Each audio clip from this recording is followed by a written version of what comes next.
My wish at the moment is that God would just step on me and my life would end and I wouldn't have to deal with this anymore. And you just want this to be over. It would be so, that is the dream is that this would be over.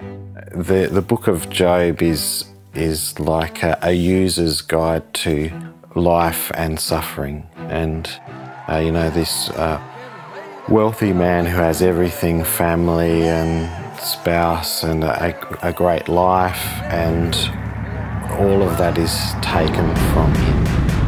And he's, in spite of that, he maintains his faith, he grieves, and in fact his wife struggles with it more than him and says, you know, just give up on God and give up on this and let yourself just die.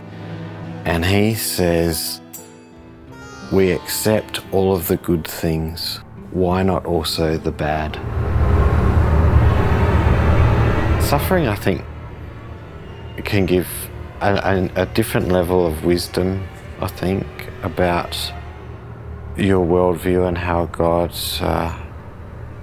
is part of that worldview. Before this, I was so naive about suffering and so did not understand the book of Job at all, and now I feel like I do.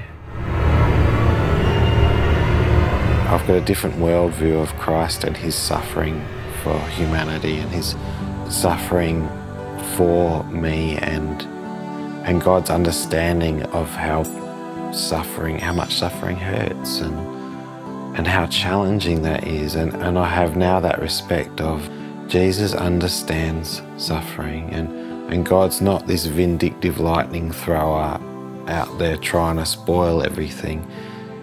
This is just the way life is. Suffering is a part of life, and God is our way of understanding that and coming to terms with it and living, despite all of this, having a fruitful life and a solid marriage and still being a parent and a friend and having a place in the world.